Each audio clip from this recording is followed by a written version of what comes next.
Uma boa noite a todos. Meu nome é Beatriz Coelho Moraes de Sá e este painel de hoje tem como objetivo encerrar os trabalhos referentes ao convênio firmado entre o Tribunal de Justiça do Estado de Minas Gerais e o nosso Instituto Histórico e Geográfico de Minas, mais especificamente o trabalho realizado pelas comissões de antropologia do Instituto e pela Comissão Especial do Tricentenário da Capitania de Minas Gerais. Então, nas pessoas do presidente do Tribunal de Justiça, o desembargador Gilson Lemes, e do presidente do Instituto Histórico e Geográfico de Minas, doutora Brita, agradeço por estarmos expondo, através de 8 painéis, temas variados sobre a história e a memória do nosso estado de Minas.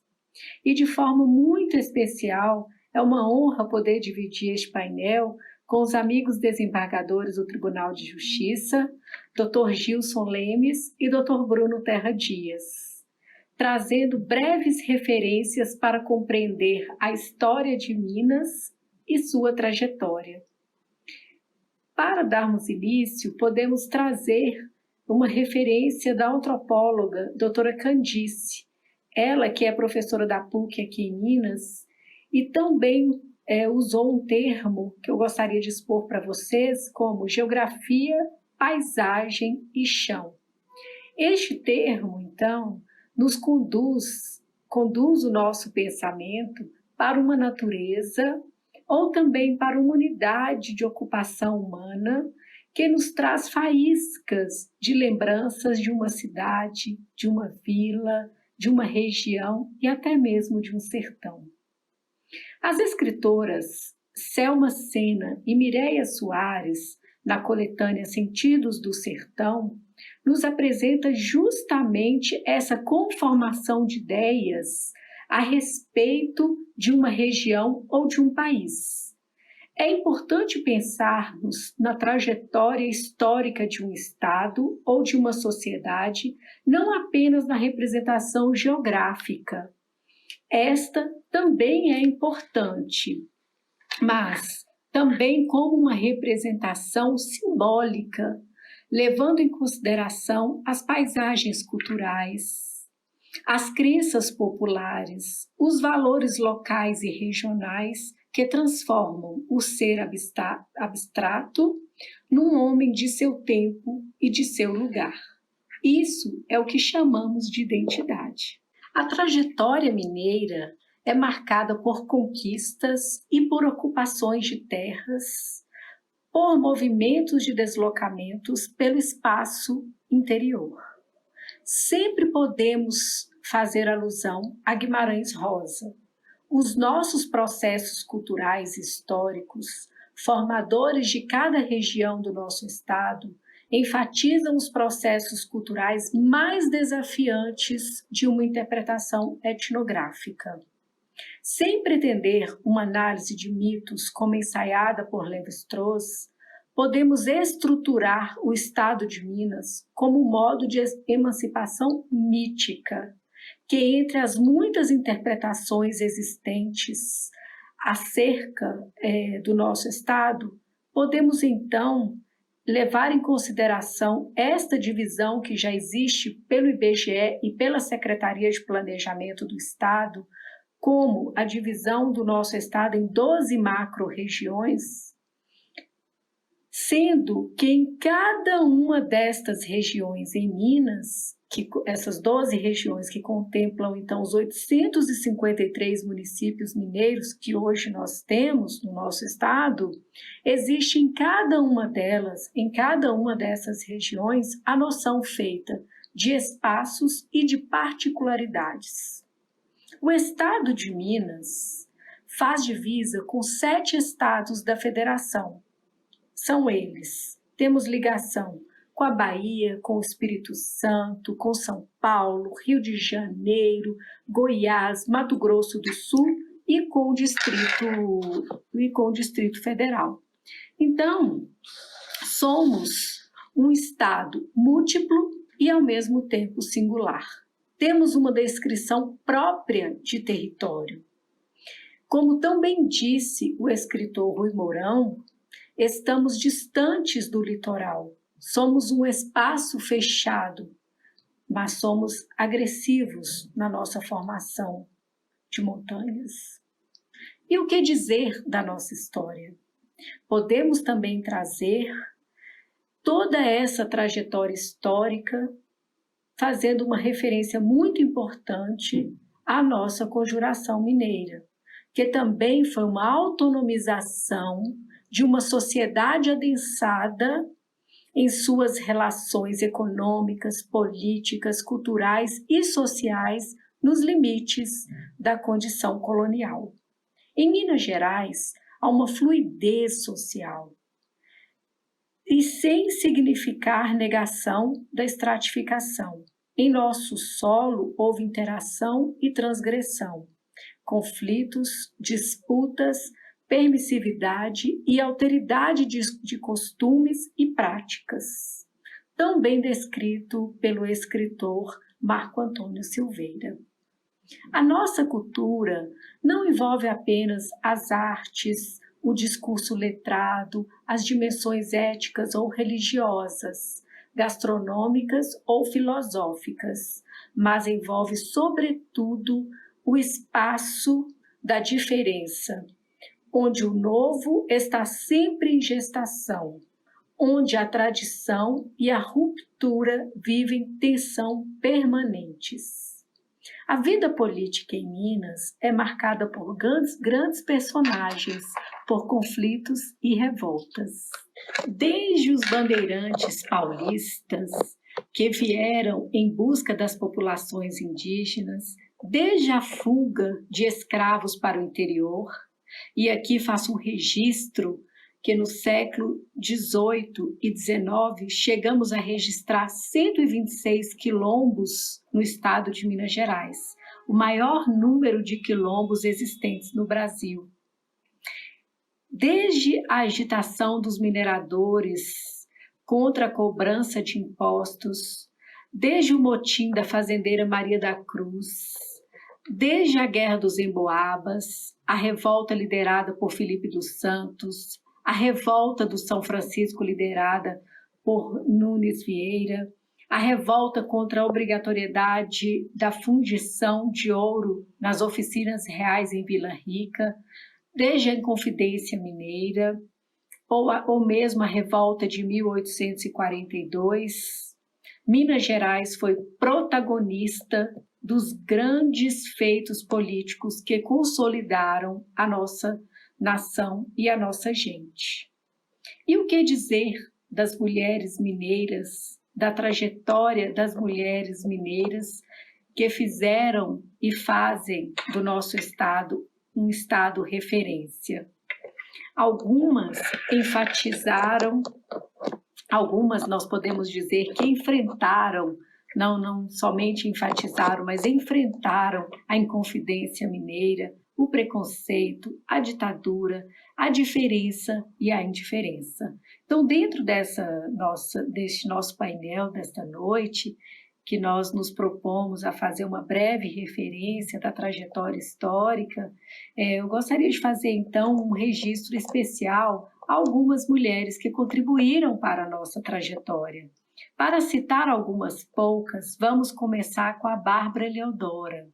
Nascida em São João del Rei, em 1759, a Bárbara Leodora foi uma poetisa, ativista política e participou efetivamente da Inconfidência Mineira. Podemos também citar Alzira Reis, que nasceu em 1886 e foi a primeira médica do estado de Minas Gerais. Ela enfrentou grandes dificuldades para poder estudar, uma vez que não poderia manusear as mulheres da época, não poderiam manusear cadáveres nus. Iracema Tavares Dias, outra personalidade mineira, que em 1935 foi a primeira mulher a ocupar um cargo de promotora de justiça em Minas Gerais e também na América Latina. Beatriz Francisca de Assis Brandão, nascida em 1779, ela é considerada a primeira escritora mineira. sendo que a sua obra é de grande importância para a compreensão do período Arcade. Fizemos em sua homenagem um painel dedicado à sua vida e obra. Não deixem de assistir se tiverem oportunidade, está no YouTube. Temos também a Carolina Maria de Jesus, também uma escritora mineira, ela que foi das primeiras escritoras negras do Brasil, nascida em 1914. Temos também a Carlota Mello, minha conterrânea, nascida na cidade de Salinas, norte de Minas. A Carlota foi uma das 73 enfermeiras que serviram na Europa durante a Segunda Guerra Mundial. E o que dizer da Helena Greco, ativista que atuou durante a ditadura militar em defesa dos direitos humanos? Ela foi a primeira mulher a ocupar um cargo de vereadora em Belo Horizonte. A Elvira Commel, uma outra grande personalidade mineira, nascida aqui pertinho de Belo Horizonte, em Barão de Cocais, ela foi a primeira mulher a exercer o cargo de advogada no Fórum da capital. Ela também convocou as mulheres a integrar o Batalhão Feminino João Pessoa, sufragista que, mesmo tendo falecido aos 26 anos de idade, sua participação e articulação garantiu às mulheres, em 1932, o direito ao voto. Mas deixei por último a grande representação feminina mineira, a fazendeira do século XVIII, Maria da Cruz. Ela era natural dos sertões do Rio São Francisco. Maria da Cruz casou-se com Salvador Cardoso. Viúva, administrava com o filho Pedro Cardoso a sua fazenda do Catão, uma imensa propriedade de terras localizada hoje na cidade de Pedras de Maria da Cruz, localizada na região norte de Minas. Quando a coroa portuguesa expediu a ordem de cobrança do quinto, Maria da Cruz rebelou-se, liderou um motim, mas foi presa pela coroa juntamente com seu filho Pedro. Ela é considerada a primeira revoltosa, fato ocorrido anterior à Conjuração Mineira. E em homenagem à sua bravura, existe hoje, atualmente, a Medalha Maria da Cruz. Nós temos na nossa Constituição Mineira, no artigo 256 da nossa Constituição, estão descritos as 3 datas cívicas do nosso Estado. Celebramos, dentre essas 3 datas, o dia 8 de dezembro, na cidade de Matias Cardoso. E neste dia, a capital do Estado é transferida simbolicamente para a cidade de Matias Cardoso. E neste dia é feita a entrega das medalhas Maria da Cruz e Matias Cardoso, a grandes nomes e personalidades femininas e masculinas do nosso estado, do nosso país e até mesmo internacionalmente. Assim, gostaria de dizer que nós, lógico, deixei de falar aqui de grandes nomes, mas quis realmente fazer referência a algumas mulheres que durante a nossa trajetória histórica contribuíram para o nosso desenvolvimento. Mas já encerrando este painel desta noite, gostaria de finalizar relembrando um trechinho do poema Ser Mineiro, do grande escritor Carlos Drummond de Andrade. Então vamos a um trechinho apenas. O poema é muito grande, nós não temos muito tempo para falar o poema inteiro, mas vou falar apenas um pedacinho dele que simboliza um pouco do que nós somos, da nossa alma, do nosso espírito, de todo ser mineiro. Ser mineiro é ser religioso e conservador, é cultivar as letras e as artes, é ser poeta e letrado, é gostar de política e amar a liberdade, é viver nas montanhas, é ter vida interior, é ser gente. Assim, despeço como boa noite a todos. História não é apenas relato ou encadeamento de fatos. Essa concepção encontra-se ultrapassada há muito, ao menos desde a École des Annales, no final dos anos 1920. Longe, portanto, de ser ciência dos documentos passados, rígida e absolutamente sincrônica. História melhor se encaixa como ciência humana, que busca, interpreta e atribui significado a todos os vestígios da passagem humana pela Terra. Para tanto, exige-se do historiador muito mais do que conhecimento de datas, nomes e fatos.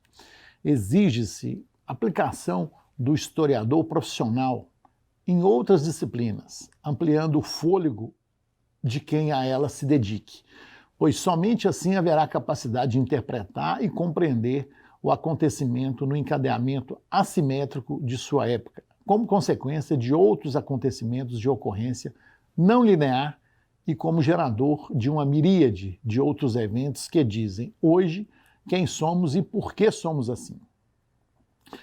Sendo verdade que a história é bem mais do que o caráter dogmático da literatura de nossa infância e adolescência, sugerida nas escolas das décadas de 1970 e 1980, houve necessidade de evolução conceitual de nossa própria sociedade e de reorganização política ditada pela Constituição de 1988, para que, gradualmente, pudéssemos buscar caminhos novos para o autoconhecimento, realizando na prática o que Sócrates pregava ao reproduzir a célebre inscrição no pórtico de templo de Apolo, em Delfos. Conhece a ti mesmo?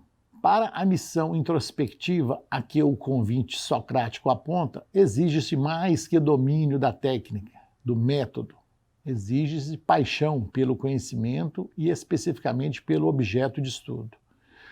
O valor do tricentenário de Minas Gerais para a consciência e para a atualização da imagem que temos de nossa história e de nós mesmos, como povo determinado ao cumprimento de um papel de equilíbrio no Brasil, é também oportunidade para reflexões sobre fatos e personagens essenciais que moldaram nossas divisas, consagraram gostos e modos de produção, projetaram um conciliador que sempre desconfia de que, para além das aparências, há uma motivação política justificando um problema e sua solução.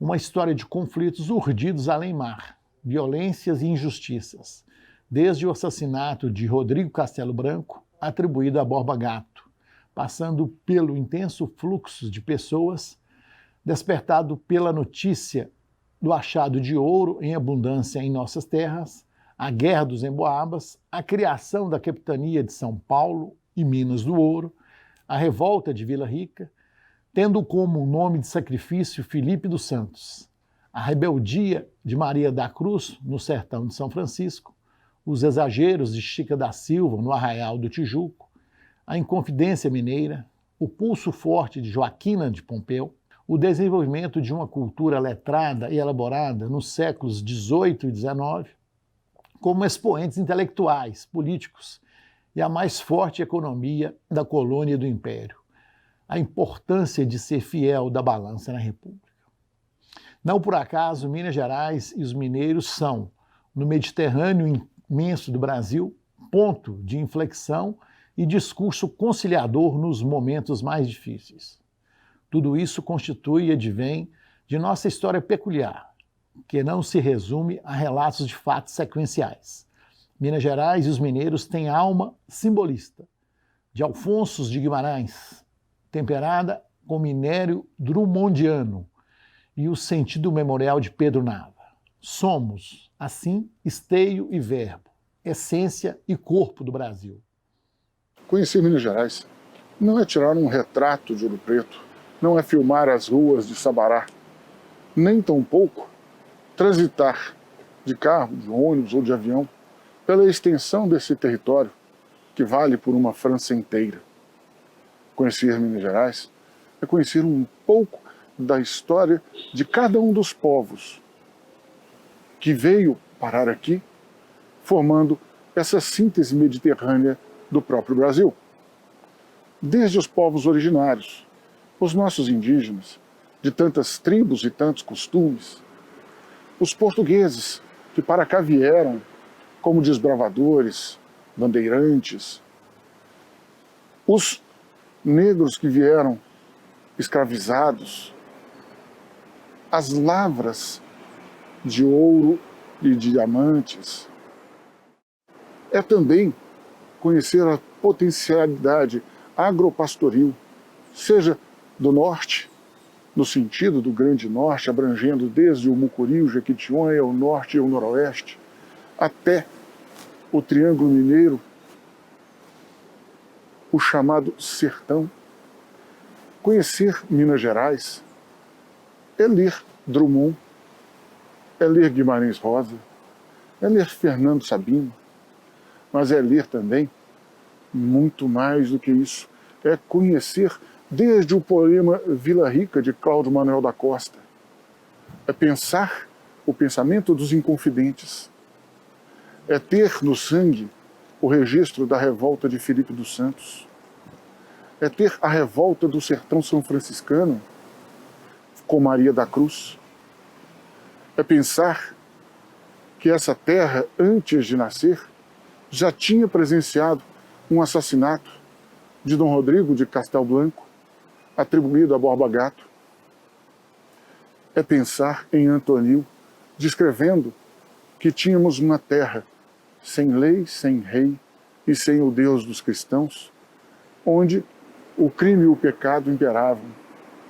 É pensar como Gilberto Freire, o nosso sociólogo do início do século XX, dizia que os trópicos degeneravam em 2 gerações. Embora essa última afirmativa seja bastante controversa, mas é o pensamento de época. Nós não podemos olhar para trás no tempo, nos 300 anos decorridos desde a criação da capitania de Minas Gerais, lá em dezembro de 1720, e fazer julgamentos com o pensamento de 2020. Isso não seria justo. Então a nossa proposta é fazer um percurso rápido que seja desde a colônia até o Império e a República, enxergando o pensamento formador de Minas Gerais, o espírito de Minas Gerais, o que é, ao final de contas, ser mineiro, que é coisa bem diversa de ter nascido em Minas Gerais.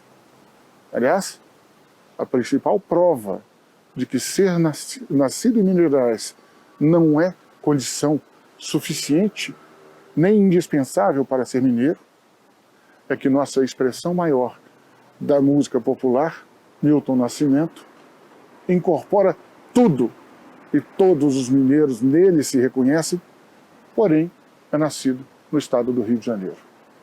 Ser mineiro, portanto, é uma condição especial que advém de incorporar as qualidades de todos os povos que para aqui vieram construir uma civilização, construir algo novo, trazer da Europa, no início do século XVIII, e em menos de 100 anos, produzir aquilo que no velho continente se demorou mais de 1000 anos para fazer. É fazer aquilo que Afonso Arinos, o primeiro, lá no início do século XX, chamou de construir a civilização das Minas Gerais. Nessa perspectiva, então, nós vamos encontrar em nossa origem a população originária, ou as populações originárias dos nossos indígenas, que aqui viviam e que tinham na terra a sua mãe, e que com ela conviviam um sentimento filial.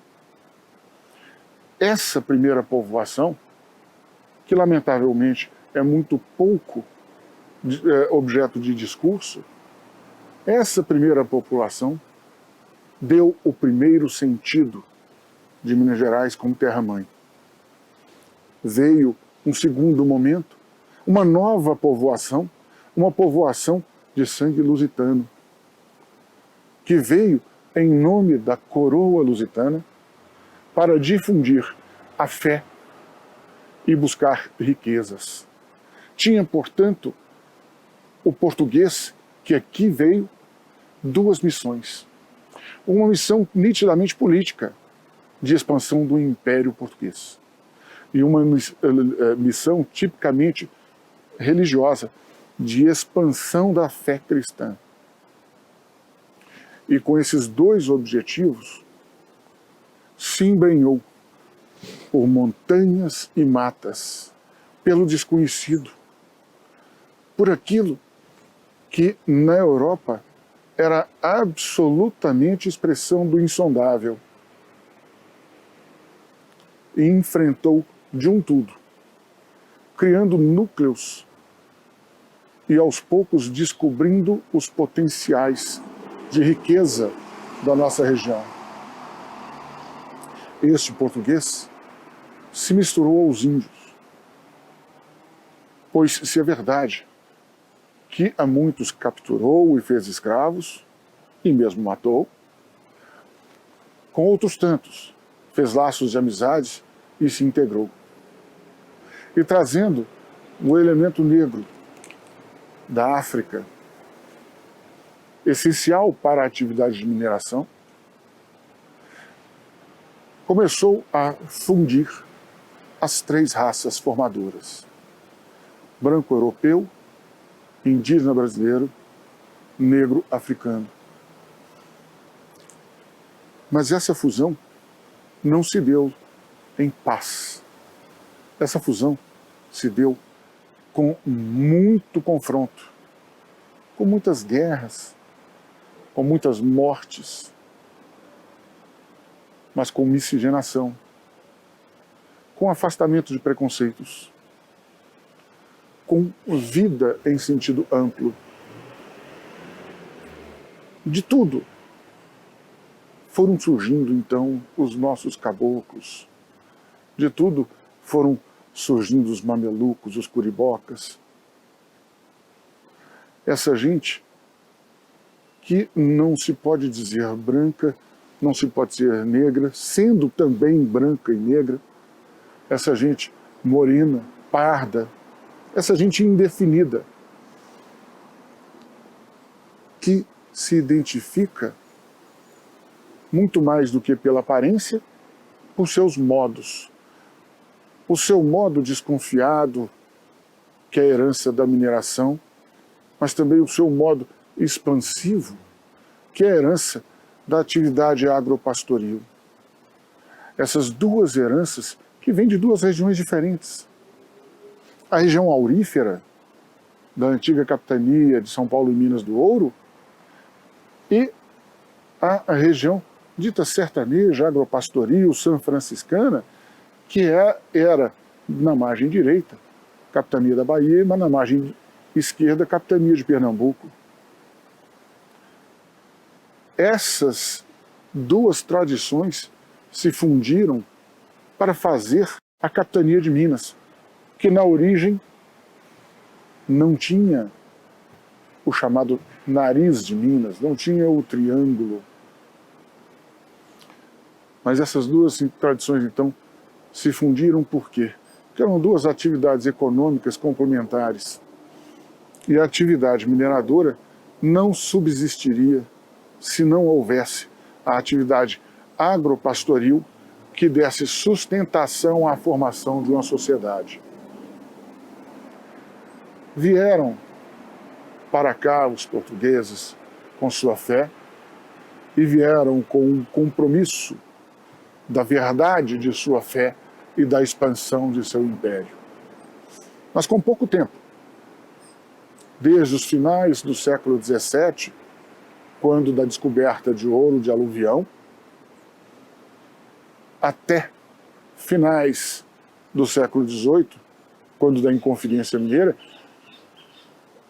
em aproximadamente 95 anos, nós saímos daquilo que a civilização europeia diria barbárie, para aquilo que Afonso Arinos disse ser a civilização mineira, quando já tínhamos poetas do quilate de Cláudio Manuel da Costa, pintores do quilate de Mestre Ataíde, escultores da estirpe de um Aleijadinho, já tínhamos Mesquita na música, já tínhamos educandário, que era coisa rara, já que o primeiro do interior do Brasil foi o Seminário de Mariana. Enfim, tínhamos aquilo que o velho mundo demorou mais de 1000 anos para conseguir. Mas foi uma história, sobejamente, aos olhos atuais, de violência. Uma história de roubos e assassinatos, na linguagem de Antonil. Não havia, ao começo, uma estrutura judiciária própria. É de se imaginar como os bandeirantes faziam, desbravando sertões e resolvendo as questões de seu povo, de seu grupo. O chefe da bandeira tinha poderes de jurisdição, mas depois formando os pequenos aglomerados, que foram reconhecidos como vilas e depois como cidades, foram se estabelecendo as administrações, as burocracias, os serviços, inicialmente muito poucos, quase nada, para o montante de impostos que se cobrava. Mas de pouco em pouco foi se estabelecendo o serviço da metrópole na sua colônia.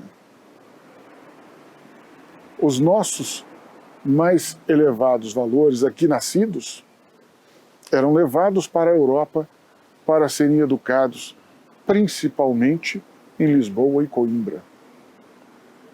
Veio um movimento que lá no século XIX foi chamado de bacharelismo, porque os nossos valores saíam principalmente para se tornarem bacharéis em Portugal e retornarem com as ideias da Europa daquele momento para o nosso chão, para o nosso torrão. Depois disso, vindo o Império, tivemos nesse momento de transição a força inolvidável de Joaquina do Pompéu. Tivemos os Vasconcelos, tivemos uma série de líderes intelectuais que fizeram de Minas Gerais a principal província do Império, economicamente a mais forte, politicamente indiscutivelmente a mais forte, demograficamente a mais expandida. Minas Gerais, portanto, na colônia esteio da metrópole, no Império, esteio do Brasil. E já, quando partindo para a República, também ofereceu os seus melhores nomes para a fundação da história da República Brasileira e seu desenvolvimento, especialmente nos momentos de crise, como ponto de inflexão e equilíbrio do Brasil. Se Tancredo Neves disse, ao tomar posse no governo de Minas, no Palácio da Liberdade, em 1982, que o primeiro nome de Minas é Liberdade, ele não o fez a troco de nada. Ele fez pelo profundo conhecimento da Minas libertária. E libertária antes mesmo de nascer politicamente. Pelo fato de Borba Gato ter se oposto aos desmandos de Dom Rodrigo de Castelo Branco, o que terminou na morte de Dom Rodrigo, mas também pelo fato da Guerra dos Emboabas, também pelo fato da revolta de Vila Rica em 1720, cuja vítima maior foi Filipe dos Santos, e se estendendo pelo século XVIII, XIX, indo à revolta sanfranciscana de Maria da Cruz, as influências de Dona Beija para que o triângulo, o sertão da farinha podre, integrasse Minas Gerais.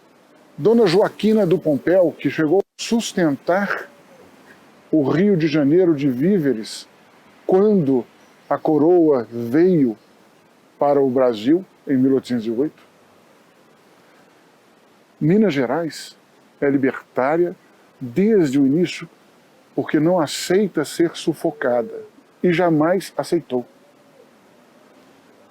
Minas Gerais esteve presente no momento da República, sob a ideologia do liberalismo. Participou e alternou com São Paulo a presidência na chamada República Velha.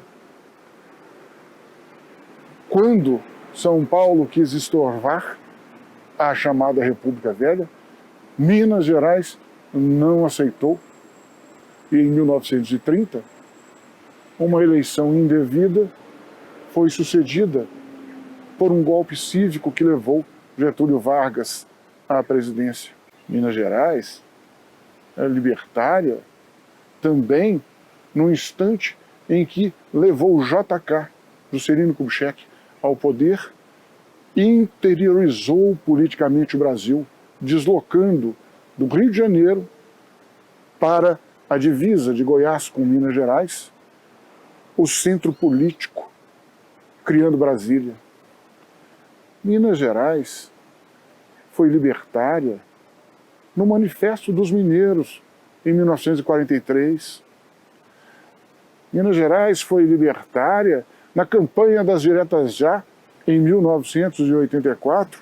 Foi libertária oferecendo o seu filho maior daquele momento para disputar dentro do terreno do regime de exceção a presidência e vencer. Minas Gerais não contava com o falecimento precoce de Tancredo Neves. Isso foi um golpe não para Minas, foi um golpe para o Brasil, foi um golpe para a América Latina, que seria reposicionada se Tancredo não tivesse sido lamentavelmente vitimado na véspera de sua posse.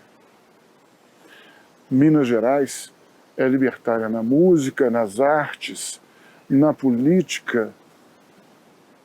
Minas vem hoje se reformulando.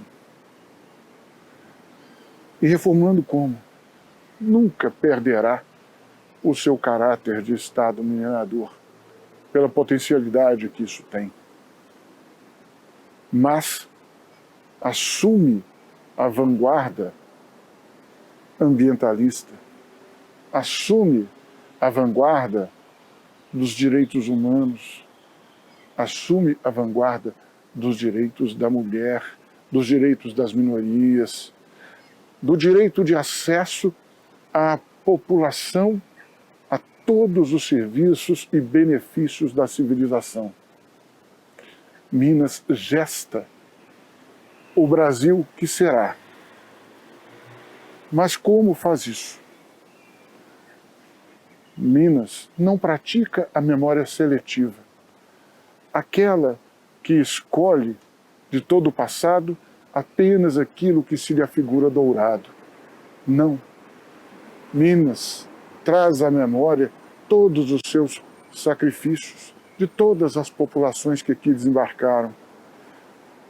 Minas é um grande palimpsesto de 300 anos, escrito e reescrito quantas vezes necessário, para ser não apenas autenticamente Minas, mas para ser o comando intelectual e político dos destinos do Brasil nos seus momentos de maior crise. Gesta agora nossa terra um futuro que não é só seu, mas é um futuro do equilíbrio nacional. O que será esse futuro? Ninguém pode dizer.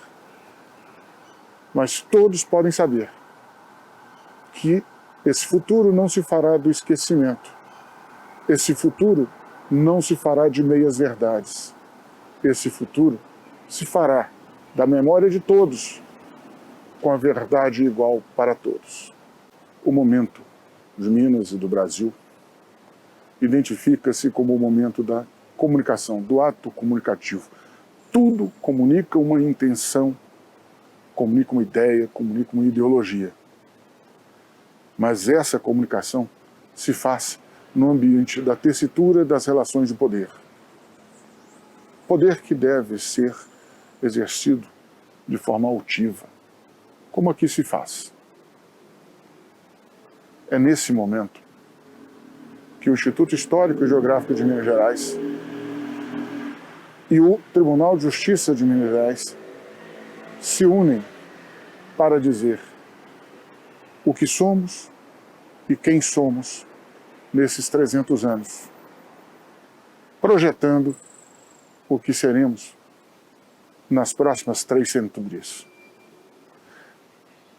E por isso, por essa iniciativa tão empolgante, quero agradecer ao presidente do Instituto Histórico e Geográfico de Minas Gerais, Dr. Luiz Carlos Abrita, ao presidente do Tribunal de Justiça de Minas Gerais, desembargador Gilson Limes, à doutora Beatriz Coelho Moraes de Sá, autora intelectual dessa série, e à doutora Márcia, que é a coordenadora das Comissões Culturais Permanentes do Instituto Histórico, pela oportunidade que me deram de participar do momento transformador do nosso tricentenário.